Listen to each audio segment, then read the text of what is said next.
বিশ্ব অর্থনৈতিক ফোরামের সম্মেলন শেষে বেইজিংয়ে প্রধানমন্ত্রী তারেক রহমান। দালিয়ান থেকে বুলেট ট্রেনে বেইজিংয়ে পৌঁছানোর পর তাকে দেয়া হয় লাল গালিচা সংবর্ধনা ও গার্ড অব অনার। কাল চীনের প্রধানমন্ত্রীর সাথে বৈঠক ছাড়াও রয়েছে একাধিক কর্মসূচি। ২৬ জুন চীনের প্রেসিডেন্ট শি জিনপিং এর সাথে বৈঠক করবেন তারেক রহমান। সুমন আহমেদের ক্যামেরায় বেইজিং থেকে আশিকিন প্রিন্সের রিপোর্ট।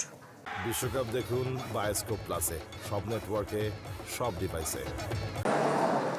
দালিয়ান থেকে বেইজিং বুলেট ট্রেনে যাত্রা করেন প্রধানমন্ত্রী তারেক রহমান ও তার সহধর্মিণী ডাক্তার জুবাইদা রহমান।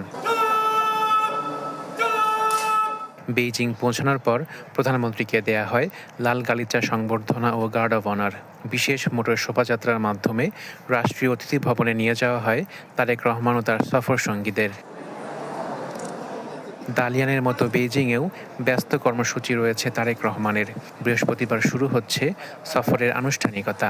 চীনের প্রধানমন্ত্রীর সাথে বৈঠকের পর দিন ২৬ জুন দেখা করবেন চীনের প্রেসিডেন্ট শি জিনপিং এর সাথে। দুদেশের মধ্যে সই হতে পারে বেশ কয়েকটি চুক্তি এবং সমঝোতা স্মারক। বিশ্ব দরবারে বাংলাদেশকে প্রতিনিধিত্ব করছেন এমন একজন স্টেটসম্যান, যিনি সমতা, ন্যায্যতা ও ভারসাম্যপূর্ণ পররাষ্ট্রনীতির মাধ্যমে বিশ্বের প্রতিটি দেশের সঙ্গে বাংলাদেশের স্বার্থ, সার্বভৌমত্ব এবং জনগণের আকাঙ্ক্ষাকে কার্যকরভাবে ধারণ করছেন। এর আগে বিশ্ব অর্থনৈতিক ফোরামের বার্ষিক সম্মেলনের মূল অধিবেশনে অংশ নেন প্রধানমন্ত্রী। সৌজন্য সাক্ষাৎ করেন কাজাখস্তানের প্রধানমন্ত্রীর সাথে। এছাড়া সম্মেলনের বিরতিতে ফটো সেশনে অংশ নেন গিনি, দক্ষিণ কোরিয়া, মঙ্গোলিয়া, মন্টিনিগ্রোর প্রধানমন্ত্রীর সাথে।